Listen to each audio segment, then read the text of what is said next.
আসসালামু আলাইকুম। আশা করি আপনারা সবাই ভালো আছেন। নতুন আরেকটা ভিডিওতে আপনাদের সবাইকে স্বাগত জানাচ্ছি। অনেক প্রবাসী বিভিন্ন ক্যাটাগরির ভিসাতে সৌদি আরবে আসেন। অনেকেই জানতে চান স্টুডেন্ট ভিসাগুলো কেমন হয়ে থাকে, সুবিধা অসুবিধা কি হয়ে থাকে এই বিষয়বস্তুগুলো। স্টুডেন্ট ভিসা নিয়ে কিছু গুরুত্বপূর্ণ তথ্য আজকের এই ভিডিওতে আপনাদেরকে দিব। আপনারা যারা স্টুডেন্ট ভিসা নিয়ে আসবেন একটু মিলিয়ে নেওয়ার চেষ্টা করবেন যে অ্যাকচুয়াল যেই সুবিধাগুলো এবং অসুবিধাগুলো রয়েছে এগুলো খাপ খাওয়ায় নিতে পারবেন কি না। যদি নিতে পারেন তাহলে আপনি ওয়েল ডান, সৌদি আরবের স্টুডেন্ট ভিসা নিয়ে আসতে পারেন।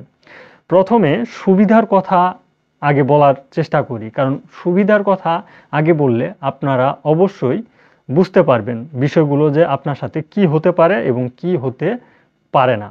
তো অবশ্যই সৌদি আরবের কোম্পানির ভিসাতে, যেটা স্টুডেন্ট কোম্পানির ভিসাতে আসলে আপনার যে সুবিধাটা হবে, কোম্পানি থাকার জায়গা দিবে, কোম্পানির ইকামা পাবেন এবং বিমান টিকিট পাবেন কোম্পানি থেকে, পাশাপাশি বছর শেষে বোনাসও পাবেন। এরপর মাস শেষের বেতন ঠিকঠাক টাইম মতোই পাবেন। আর বেশি ডিউটি করলে ওভার টাইম পাওয়ার সম্ভাবনা থাকে। এগুলো হচ্ছে সুবিধা। আর যেহেতু আপনি একটা স্টুডেন্ট কোম্পানিতে আসতেছেন, এগুলো অবশ্যই আপনার সুবিধার ভিতরে পড়ে, কারণ থাকার জায়গা নিয়ে আপনার কোনো টেনশন করতে হচ্ছে না। থাকার জায়গা আপনি ঠিকঠাক পাচ্ছেন, কোম্পানি থেকে আপনি ইকামা ঠিকঠাক নিতে পারতেছেন, পাশাপাশি বছর শেষে মানে 2 বছর পর পর আপনি আপ ডাউন টিকিট পাচ্ছেন ওই স্টুডেন্ট কোম্পানির কাছ থেকে। আবার বছর শেষে বোনাসও দিচ্ছে। আপনার দেখা যাচ্ছে 1 বছর শেষ, 1 বছরের একটা এক্সট্রা এক স্যালারির বোনাস আপনি পাবেন।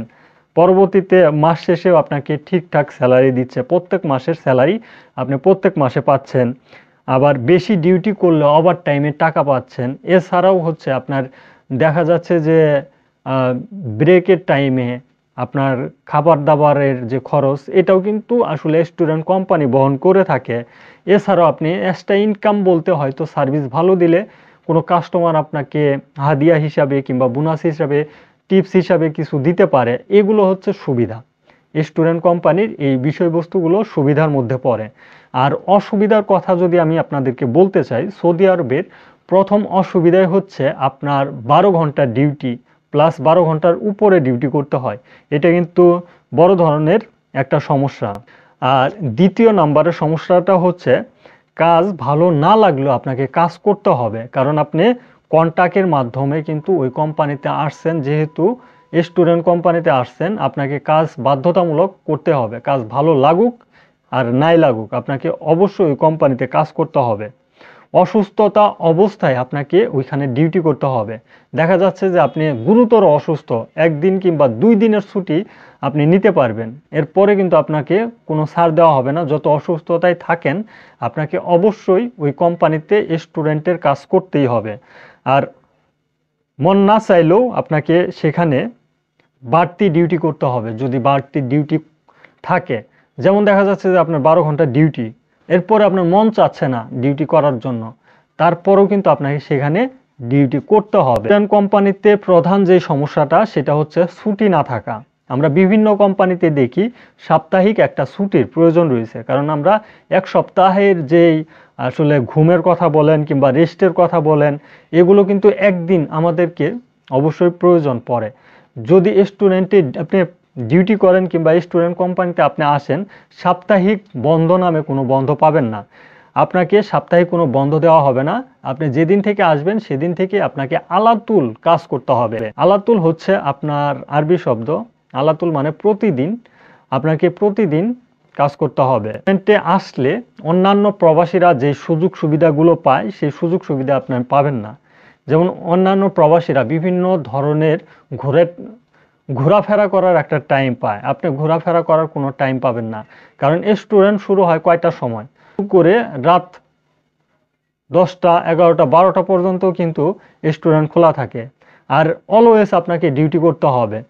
আর এই যে ঘোরাফেরার টাইমটা, এটা কিন্তু আপনি স্টুডেন্টে পাবেন না। তার কথা বললেও অনেক ধরনের সমস্যা আসলে দেখা যায়, কিন্তু আপনারা যারা এই যে বেসিক বিষয়গুলো বলার চেষ্টা করলাম, এই বিষয়বস্তুগুলো যদি আপনারা মেনে নিয়ে স্টুডেন্ট ভিসা নিতে চান তাহলে নিতে পারেন, কারণ অনেকেই বাংলাদেশে থাকা অবস্থায় অনেক প্রবাসী স্বপ্ন দেখেন আপনারা স্টুডেন্টে কাজ করবেন সৌদি আরবে আসার পর, কারণ আসলে কিন্তু ওই বিষয়গুলো বোঝা যায়, আর না আসলে কিন্তু বোঝা যায় না। আমি আপনাদেরকে বললাম অনেকেই কিন্তু এই বিষয়বস্তুগুলো পজিটিভভাবে নেবেন, আবার অনেকেই নেগেটিভভাবে নেবেন, কিন্তু বাস্তবতা যেটা আমি এটাই কিন্তু আপনাদেরকে তুলে ধরানোর চেষ্টা করলাম, যাতে আপনারা ভবিষ্যতে স্টুডেন্ট ভিসা দিয়ে আসলে আপনি আমার কথার সাথে যদি মিল পান এবং সে সিচুয়েশনে যদি পড়ে যান তাহলে কিন্তু আপনি যদি মনে করেন পজিটিভ তাহলে পজিটিভ হবে, আর যদি মনে করেন নেগেটিভ তাহলে নেগেটিভ হবে। আশা করি যে তথ্যগুলো দিলাম আপনাদের উপকারে আসবে। আপনারা ভিডিওটি অবশ্যই শেয়ার করে দেওয়ার চেষ্টা করবেন আপনার পাশাপাশি, যাতে আরও প্রবাসী রয়েছে তারা জানতে পারে বিষয়গুলো। ধন্যবাদ সবাইকে। সালামু আলাইকুম।